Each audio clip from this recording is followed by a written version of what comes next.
mendengarkan podcast ini. Tidak bisa dibantah karena sangat jelas bahwa kebangkitan adalah realitas yang pasti dialami manusia. Dalam Alkitab Perjanjian Lama kita menemukan teks atau ayat-ayat yang jelas-jelas menunjukkan adanya kebangkitan. Seperti yang terdapat dalam Mazmur 16 ayat 8 sampai 10. Bahwa Tuhan tidak akan membiarkan orang kudusnya melihat kebinasaan. Tuhan tidak akan menyerahkan umatnya ke dunia orang mati. Dunia orang mati dalam bahasa Ibraninya Sheol. Ini menunjuk tempat di mana orang mati sebelum dibangkitkan berada. Beberapa teolog mengindikasikan sebagai tempat penampungan sementara atau intermediate state. Sheol adalah tempat di mana roh orang mati berada sebelum dibangkitkan, sebelum dihakimi.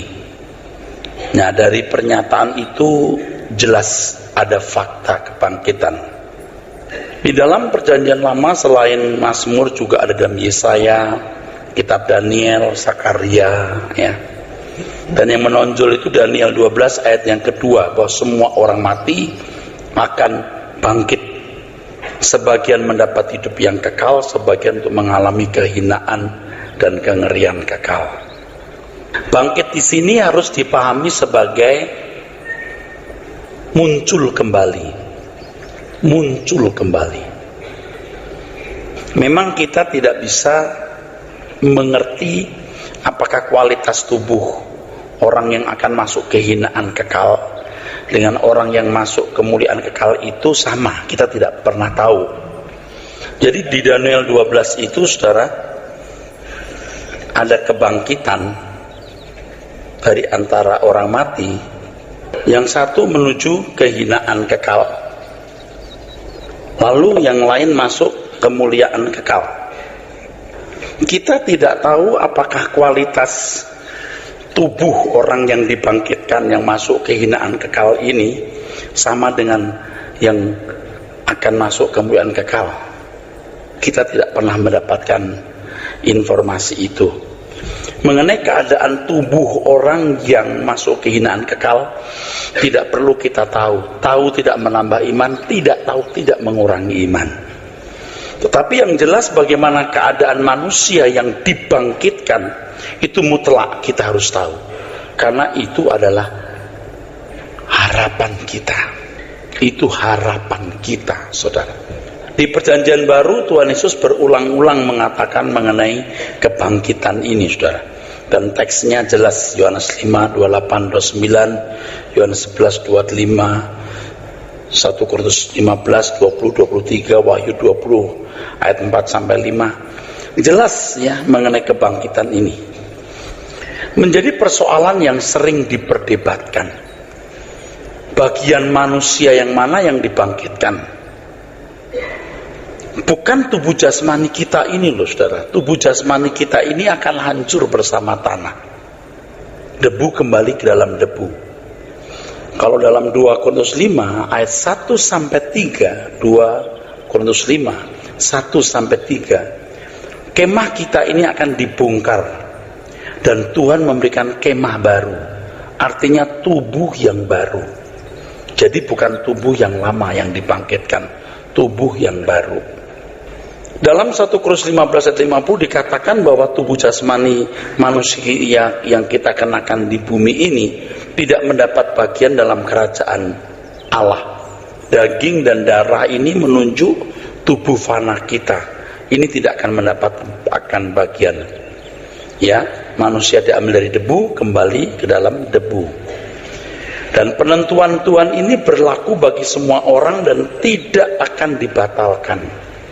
Roh kembali kepada yang mengaruniakan, sedangkan tubuh akan kembali ke tanah. Dalam kisah kebangkitan Tuhan Yesus, ada beberapa hal yang menarik untuk diperhatikan. Seperti yang kalau Bapak Ibu membaca di dalam Alkitab, dan Bapak Ibu mendengarkan CD khotbah saya khusus mengenai kebangkitan, hal ini telah diuraikan panjang lebar. bahwa tubuh kebangkitan Tuhan Yesus itu bukan tubuh maya, ya. Bukan kebangkitan spiritual. Sebab di kalangan orang Kristen sendiri, teolog Kristen sendiri, ada yang mengajarkan bahwa kebangkitan Tuhan Yesus itu kebangkitan spiritual. Kurang ajar ini, saudara, ya. Jadi yang bangkit itu rohnya. Jadi Tuhan tetap seperti hantu, rohnya. Yang mengejutkan adalah seorang guru Kristen sebuah sekolah yang cukup kenal sebuah sekolah yang baik. Guru agamanya mengajar dan muridnya mengadu ke saya. Ini bisa dipercaya. Dia mengatakan ini, kebangkitan Tuhan Yesus itu kebangkitan spiritual. Waduh, kaget saya, saudara. Jadi kebangkitan spiritual itu artinya bukan secara fisik atau kebangkitan real. Jadi kebangkitan Tuhan Yesus seperti sebuah figuratif, sebuah ilustrasi, sebuah mitos, bukan fakta historis. Ini menyesatkan. Tuhan Yesus bangkit dengan tubuh daging atau fisik, bukan tubuh maya. Jadi bukan kebangkitan spiritual. Ini penting, ini prinsip, saudara. Nah, kalau gereja sudah mempercayai hal yang salah seperti ini, atau guru agama mengajarkan hal yang salah seperti ini, betapa mengerikan. Nah, saya bisa mengerti karena mereka tidak mampu merelasikan tubuh kebangkitan dengan pengharapan hidup masa kini kita. Kan gak ada relasionalnya. Apa artinya kebangkitan? Toh semua kita akan mati, nanti di surga. Nggak ada penjelasan. Nah, saudara belajar berbulan-bulan mengenai hal ini, Anda akan mengerti relasinya. Apa artinya kebangkitan untuk kita? Tubuh kebangkitan Tuhan Yesus itu kebangkitan yang bisa diraba, mengkonsumsi makanan.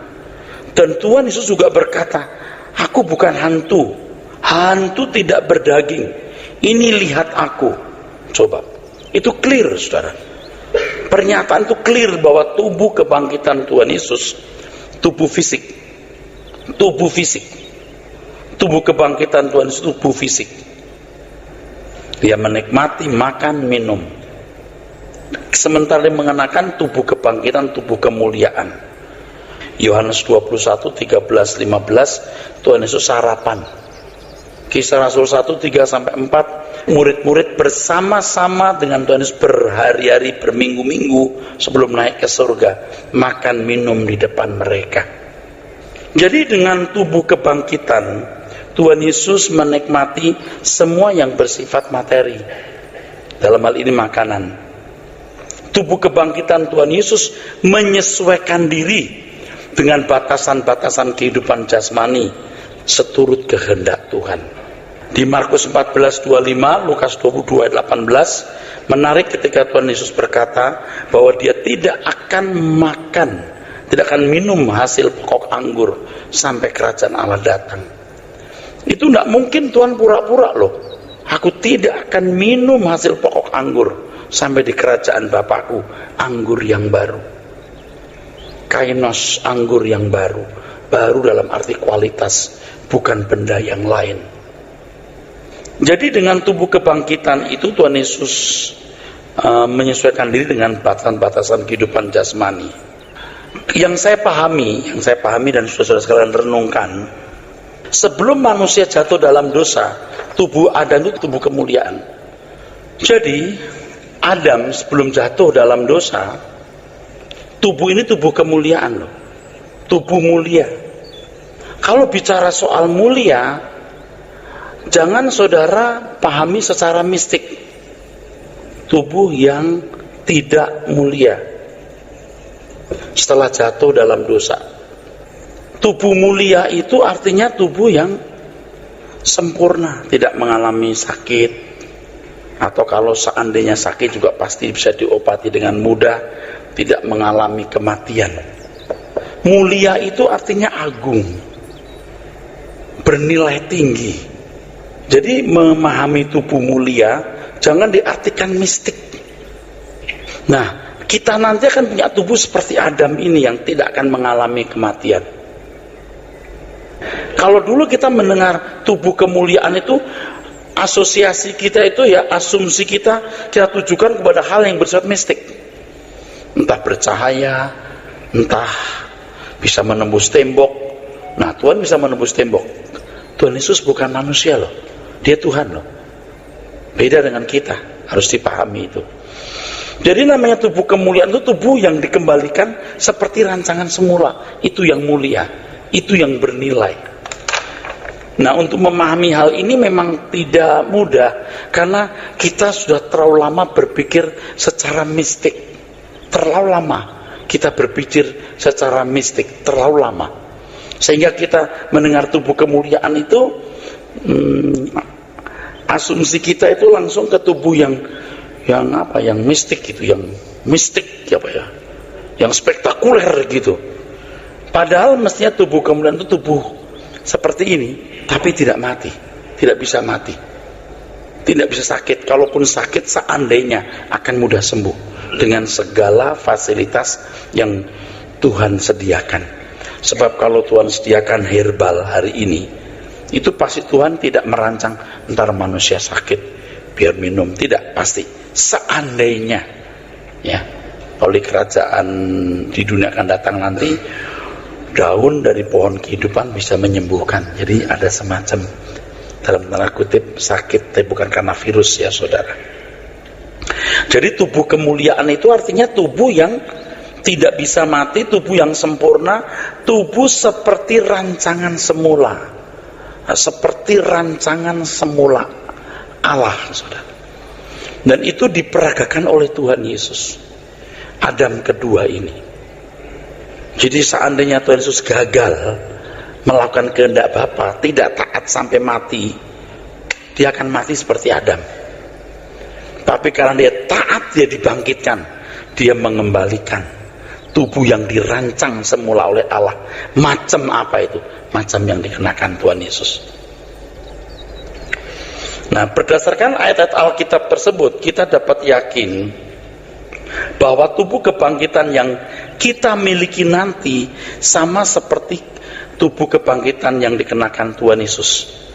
Jadi suatu hari nanti, setelah tubuh fana kita hancur bersama dengan tanah, maka kita akan memiliki tubuh kebangkitan seperti yang kita miliki hari ini. Hanya bedanya immortal, tidak akan mati. Immortal. Kita akan makan dan minum serta melakukan aktivitas seperti di bumi ini. Seperti di bumi ini. Banyak masyarakat-masyarakat yang suasana hidupnya tidak nyaman. Seperti di negeri ini juga nyaman. Kurang nyaman. Sehingga kalau disuruh mati, hidup lagi, mungkin juga keberatan kalau model begini. Tapi kalau Anda ada di Eropa Timur, apalagi seperti Denmark, Swedia, New Zealand, ya, atau di beberapa negara Eropa Timur aja, saudara. Ya. Karena saya pernah ke beberapa negara ini, suasana hidup manusia itu hidup terasa hidup gitu, saudara.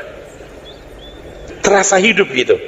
Pagi bangun, naik mobil atau tram atau bus yang disediakan pemerintah, atau kendaraan, rata-rata punya mobil di Eropa ya. Mereka juga tidak mikir harga bensin karena mereka punya income juga besar. Terus jam 5 sore sudah pulang gitu. Lalu mereka minum di kedai-kedai kopi, bukan kedai kayak kedai lampu tua ya. Coffee house-nya itu bersih-bersih, rapi-rapi. Mereka ketawa-ketawa, mereka minum. Bukan minum mabok, tidak. Kalau malam memang ada yang malam mabok. Terus mereka kursinya di pinggir-pinggir jalan juga gitu, tempat orang lewat. Terasa hidup gitu loh, saudara. Nanti kalau di People Park-nya ada park, People Park, orang-orang kumpul gitu. Di situ orang main saxophone, orang main gitar, mereka joget-joget. Biarpun baru kenal juga udah say hello, udah joget-joget. Hidup terasa hidup gitu. Yang mau punya duit, yang makan besar, itu ada beberapa restoran gitu. Bisa liatin People Park, yang makannya satu orang bisa 1 juta lebih atau 2 juta, saya nggak tahu. Duduk, terus dikasih makan pertama, makanan kedua, gitu ya. Waduh, yang kalau kita nggak tahu aja bingung nih, sendok ini 3, ini 2. ini pesonya kalau yang gede ada yang kecil, untuk apa itu ya, kita kan mengertilah, kita mulai belajar ya. Kalau kita lagi makan lalu ada yang jual bunganya kita beli untuk kita kasih orang yang kita cintai dekat situ, kita kasih uang kecil kita kasih. Hidup terasa hidup. Kalau main piano terus nyanyi, itu hari-hari gitu hidup tuh. Nah, itu yang membuat orang Eropa melupakan Tuhan dari situ, karena semua everything is okay, smooth. Betul saudaraku. Nanti kalau tahun baru, saudara, saya nggak pernah temen yang cerita itu ya, kembang api dibuang begitu, wah, mereka ketemu orang salaman di jalan, Happy New Year, nggak kenal. Itu hidup terasa hidup. Nah, kalau kita atau orang yang hidup di satu masyarakat yang nggak pernah melihat kenyamanan itu, dia bilang, kok hidup macam begini ya. Nah, Tuhan itu menciptakan hidup itu luar biasa. Manusia itu bisa membuat orang lain tertib gitu, bisa tertib gitu, cerdas manusia itu. Nah, Anda mungkin perlu lihat luar negeri ya, lihat manusia hidup tuh gimana gitu, saudara ya. Anda lihat ya, Anda ke Singapura aja lihat tertibnya orang, mau nunggu taksi antri gitu, udah saling menghormati, udah otomatis. Oh, kalau naik lampu hijau dia set, beloknya gini set gitu. Semua aduh, nggak tahu nabrak orang, yakin nggak ada orang nyebrang, yakin. Kalau kita kan pelan-pelan, ini hijau nih set gitu mobil, dia nggak mikir nanti di sana ada orang nggak gitu, nggak, set gitu aja loh. Nggak takut orang nyebrang? Pasti nggak ada orang nyebrang, udah yakin tuh. Orang nyebrang kan ada lampu merah tuh, orang jalan kaki merah itu nggak boleh, itu udah otomatis langsung aja gitu. Buset, itu orang tuh bisa diatur tertib gitu, nggak ada coret-coretan gitu, halo apa, nggak ada. Kok bisa gitu ya, kok bisa diatur ya manusia ya. Nah, kalau langit baru bumi baru, betapa dahsyatnya saudara, pasti diatur rapi. Ada kehidupan yang lebih nyaman saudara, lebih nyaman. Oke deh, Anda bayangkan Cina yang dulu komunis, jahat. Saya bukan pro komunis loh ya. Saya nggak pro komunis loh. Tapi hari ini kita melihat negara kapitalis juga termehek-mehek loh. Tapi Cina yang begitu 1,3 miliarnya, masyarakat luasnya minta ampun. Dan masyarakatnya juga parah-parah kan, 20-30 tahun yang lalu ketahuan don kondisinya. Kalau Anda dari Shanghai ke Beijing, itu seperti Jakarta, Surabaya hampir gitu ya. Bisa naik kereta api cuma 4-5 jam, 4,5 jam. Kereta api bulet itu, kayak perahu, kayak peluru itu ya. Sepanjang jalan sudah 1000 km atau berapa kilometer tuh. Atau lebih, nggak tahu saya. 4,5 jam, sepanjang jalan. Nggak ada rumah kumuh. Anda bayangkan Cina kayak film-film Hongkong itu dulu. Sepanjang jalan sekian ribu, nggak ada rumah kumuh, ada flat, apartemen atau rumah kecil gitu, kayak klaster gitu, rumah-rumah kayak perumahan gitu, lantai 2, bersih, sepanjang mata memandang itu hijau, sawah itu, nggak ada rumah kumuh, sekian ribu kilometer. Bayangkan sudah, kok bisa diatur ya, kok tertib ya. Nah, baru rasa hidup orang, hidup. Coba kalau hari libur, tol itu nggak bayar, buka, orang boleh masuk tol nggak bayar, boleh jalan-jalan nggak bayar masuk tol. Kalau tolnya itu bukan 1-2 kilo, itu ribuan kilometer. Kok bisa tertib ya? Kalau dulu kita dengar komunis jahat, yang jahat manusianya, tapi komunis itu sendiri, kalau dari Alkitab komuni, satu persekutuan, satu kelompok yang semua harus sejajar, nggak ada yang lebih kaya, terlalu tinggi atau terlalu miskin gitu. Itu pun bagus. Kapitalis, orang kaya, yang miskin gitu. Makanya kita suka prihatin saudara, lihat kondisi dunia ini saudara. Demo buruh, ya buruh gaji 2,5 juta, 3,5 juta nggak cukup. Cuman saya takut itu ditunggangi oleh kekuatan asing. Coba kalau buruh terus demo-demo begini, perusahaan pindah ke Malaysia, pindah ke Vietnam, pindah ke Filipina, tambah susah kita.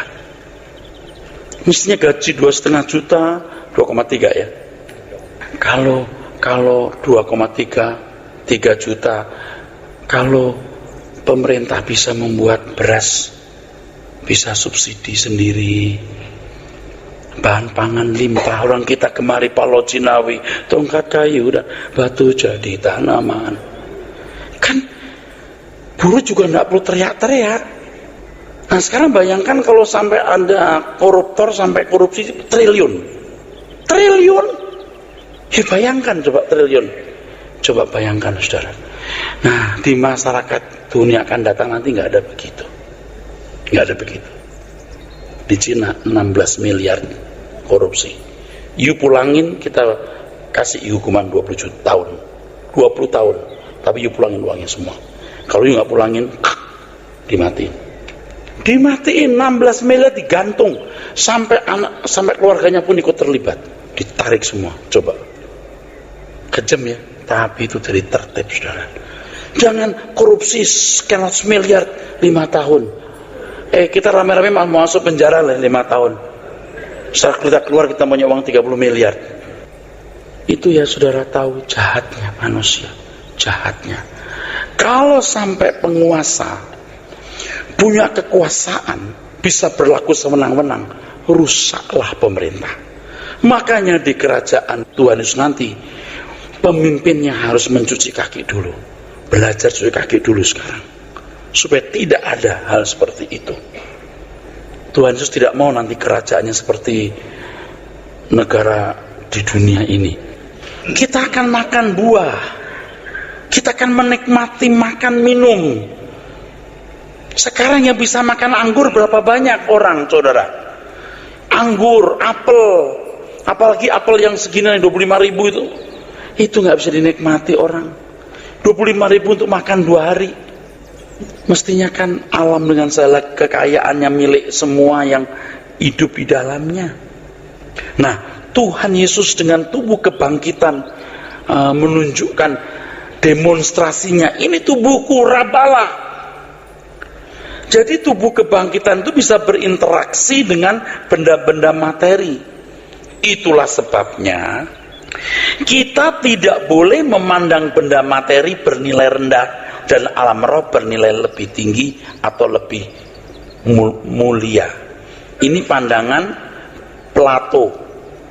Jadi benda materi itu rendah, kalau alam roh itu tinggi, itu platonis, itu keliru. Benda itu juga mulia. Justru manusia yang physically itu berinteraksi bukan dengan alam roh, dengan alam benda. Kita tidak boleh memandang benda-benda materi bernilai rendah dan alam roh bernilai lebih tinggi atau lebih mulia. Ini kalimat penting loh. Kalimat ini penting, ingat, karena saya akan masuk ke pembahasan yang menyangkut hal itu. Ini penting. Benda materi itu juga bernilai, kan Allah ciptakan.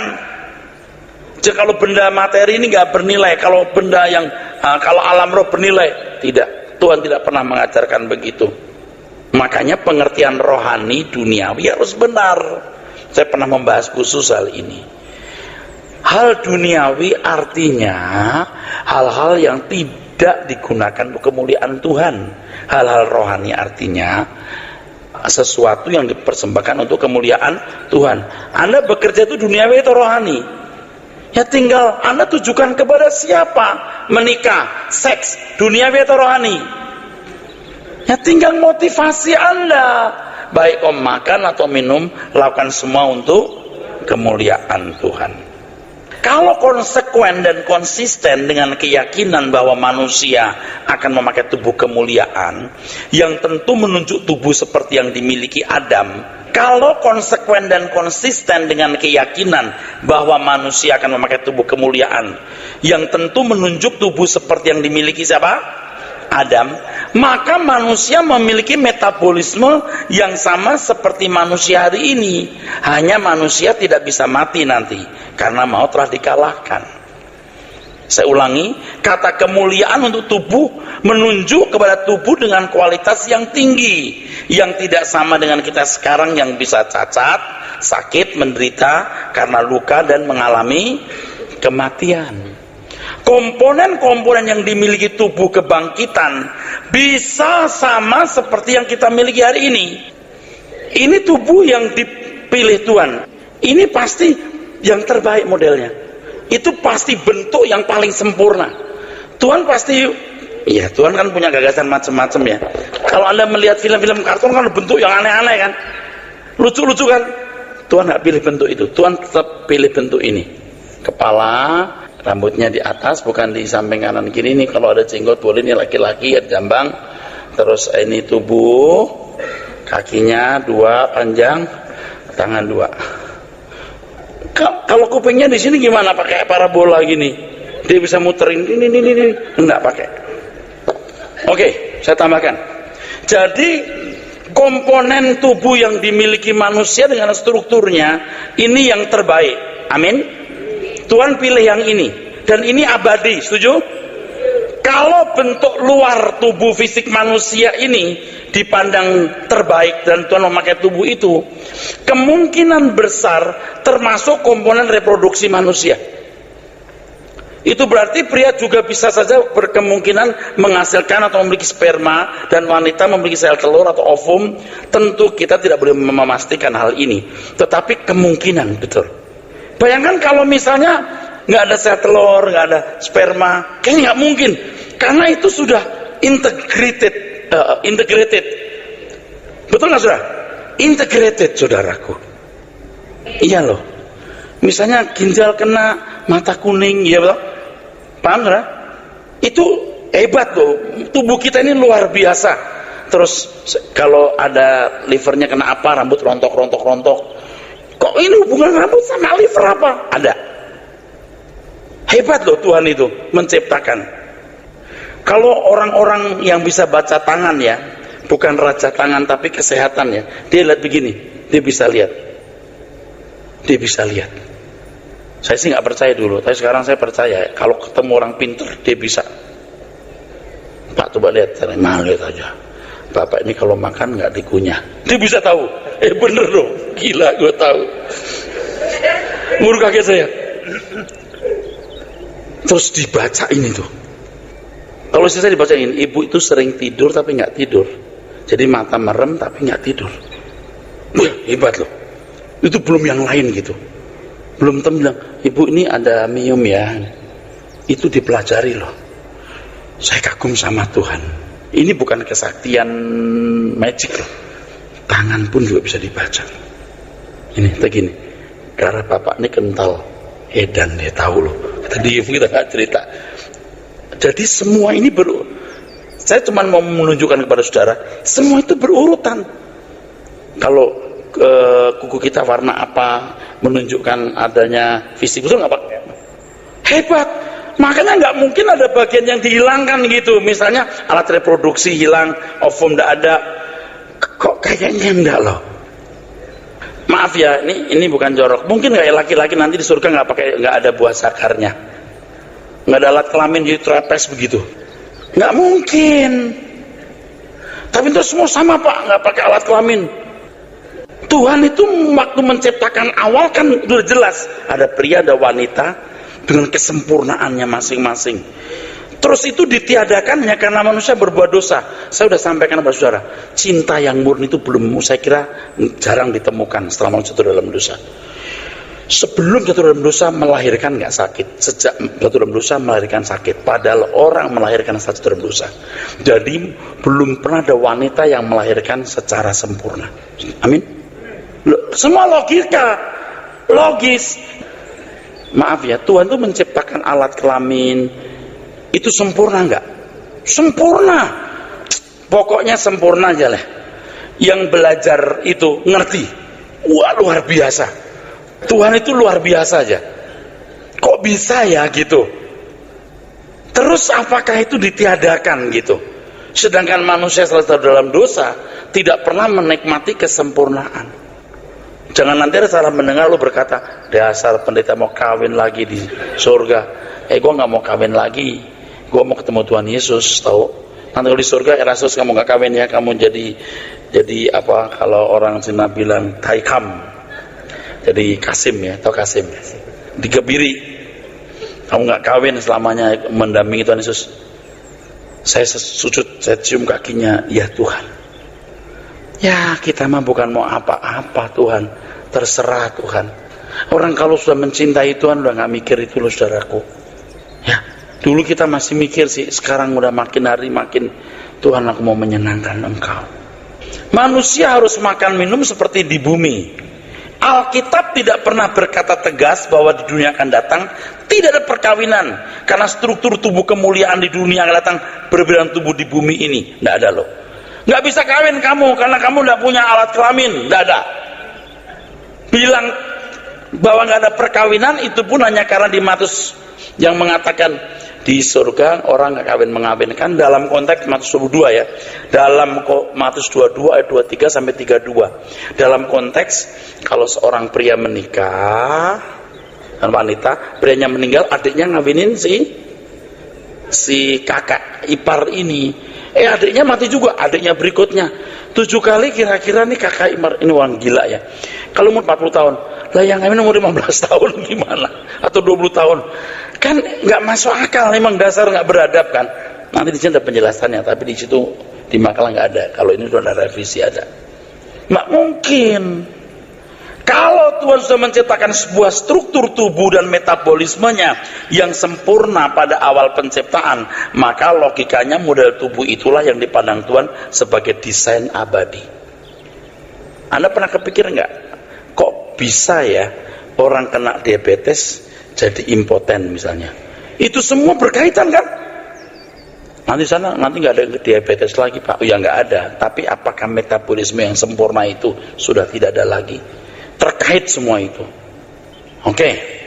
Perlu ditambahkan di sini bahwa tidak pernah tercatat di Alkitab bahwa di dunia akan datang tidak ada gender. Seseorang bisa ganti kelamin, tidak ada.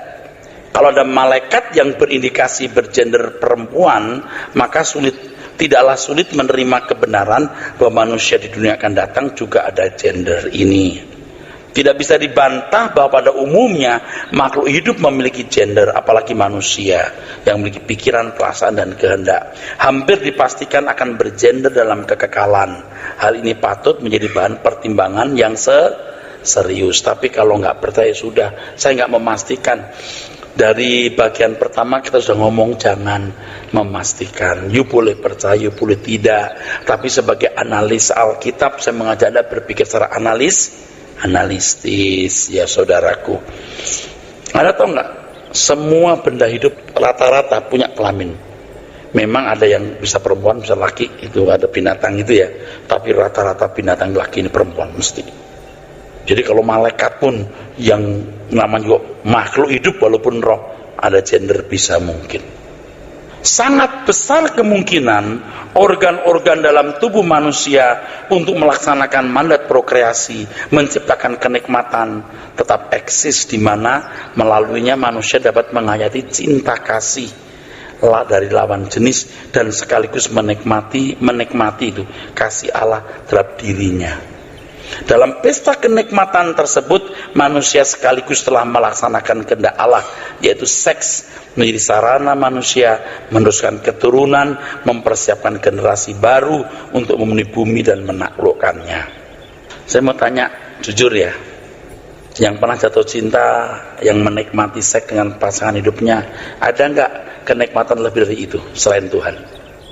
Senikmat-nikmatnya makan, senikmat-nikmat yang lain. Cinta itu kuat nggak? Halo? Ada nggak orang mau makan? Kok nggak ada makan, bunuh diri aja? Hampir nggak ada. Tapi kalau demi cinta orang bunuh diri, bisa nggak? Itu berarti cinta itu punya kenikmatan tertentu. Tuhan memberikan mandat prokreasi. Prokreasi itu artinya berkembang biak, beranak cucu. Mandat prokreasi itu ada unsur rekreasi. Nah, orang sekarang itu mau rekreasinya nggak kenal prokreasi. Rusak nggak? Rusak. Ini anak-anak muda mau rekreasi tidak mengerti mandat prokreasi. Dari prokreasi ini akan melahirkan makhluk abadi. Makhluk abadi. Dahsyat kan? Dahsyat banget nih. Kalau sampai pria dan wanita yang Tuhan kenali ya, kawin lalu melahirkan seorang anak, pertamburan DNA dari dua pasang ini, Tuhan bisa ngerti kan, akan jadi manusia yang luar biasa kan. Si A si B dengan DNA khususnya dikawinkan, benihnya jadi luar biasa. Tapi kan karena manusia jatuh dalam dosa, pilih suka-suka sendiri kan saudara, jadi bisa tidak karu-karuan saudara ya. Oke, makhluk abadi. Nah banyak anak muda itu ini nikmat rekreasinya tapi tidak mengerti prokreasi. Makanya ya, aduh, jangan lihat ini deh, ini saja. Kamu lihat ini dapat ini, lihat ini nggak dapat ini, mengerti? Anda perhatikan rencana Allah untuk menciptakan makhluk baru, Anda menikmati rekreasi. Kalau hanya mau rekreasinya, Anda gagal menemukan prokreasinya. Melalui prokreasi yang dilaksanakan manusia, ternyata manusia menjadi kawan sekerja Allah. Dengan demikian jelas bahwa seks bukan saja suci dan mulia, tetapi berkekuatan, powerful, bisa menciptakan manusia baru, sehingga mampu menjadi sarana untuk melaksanakan mandat Tuhan, yaitu memenuhi bumi. Pertanyaannya, apakah tidak mungkin ada juga mandat prokreasi di langit baru bumi baru untuk memenuhi jagat raya yang tidak terbatas ini? Terkait dengan hal ini harus dipertimbangkan, apakah jagat raya yang tidak terbatas ini hanya dihuni oleh manusia yang pernah hidup di bumi ini? Betapa sepinya jagat raya jika hanya dihuni oleh orang-orang yang pernah hidup di bumi ini. Lagi pula kan tidak semua orang hidup di bumi masuk surga, saudara. Ini tidak saya pastikan pas ada perkawinan loh, dipertimbangkan.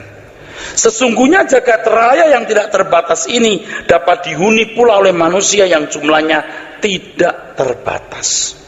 Mandat awal Tuhan dalam kitab Kejadian tidak membatasi jumlah manusia yang akan dilahirkan. Kan Tuhan pada mulanya berkata beranak cucu, berkembang biak, betul? Dan Tuhan nggak membuat batas loh. Penuhi bumi. Ya kalau bumi penuh gimana Pak? Pada waktu itu kan manusia tidak pernah mengerti ada banyak planet. Yang dipahami bumi ya bumi yang ini saja. Tapi ternyata ada miliaran planet seperti bumi kita. Perlu dipikirkan dan direnungkan, seandainya manusia tidak jatuh dalam dosa, manusia akan berkembang biak terus dalam jumlah yang sangat besar. Maka tentu saja jagat raya akan dihuni oleh miliaran manusia yang dilahirkan dari keturunan Adam dan Hawa. Alam semesta atau jagat raya, samayim atau surga yang tidak terbatas ini sebagai fasilitasnya. Ya, saudara harus belajar dari pertemuan pertama apa itu samayim ya, supaya jelas. Memang Tuhan merancang manusia bertambah banyak dalam jumlah yang tidak terbatas untuk mengisi bumi dan tentu saja seluruh jagat raya. Ya, seluruh jagat raya. Dalam hal ini kita bisa memahami mengapa Tuhan pernah berkata bahwa keturunan Abraham akan seperti pasir di laut dan seperti bintang di langit. Apakah ini figuratif atau metafora atau sebuah ilustrasi saja? Tidak, bisa ya bisa tidak. Tapi Tuhan yang tidak terbatas kalau berkata di rumah Bapakku banyak tempat. Oh, banyak tempat tinggal. Tuhan kalau bilang banyak itu bukan main, karena Tuhan tidak terbatas. Kalau sampai Tuhan berkata banyak, itu pasti banyak benar. Nah, jadi semua kita akan masuk di dunia akan datang. Kita yang adalah anak-anak Abraham, khususnya kita yang hidup oleh iman, kita akan diam di dalam kerajaan Tuhan Yesus Kristus. Dalam Matius 22 ayat 31 sampai 32, Tuhan Yesus menyinggung mengenai kebangkitan. Ia berkata, tetapi tentang kebangkitan orang-orang mati, tidakkah kamu baca apa yang difirmankan Allah ketika ia bersabda, akulah Allah Abraham, Allah Ishak, Allah Yakub. Ia bukanlah Allah orang mati, melainkan Allah orang hidup. Ketika Tuhan berbicara mengenai hal ini, kaitannya mengenai perkawinan. Kalau Allah adalah Allah orang hidup, maka semua orang hidup di dunia akan datang, akan hidup sesuai dengan standar awal rancangan Tuhan. Standar awal di mana di dalamnya manusia memiliki perasaan, itulah disebut sebagai manusia yang hidup. Bapak Ibu perhatikan saya sekarang.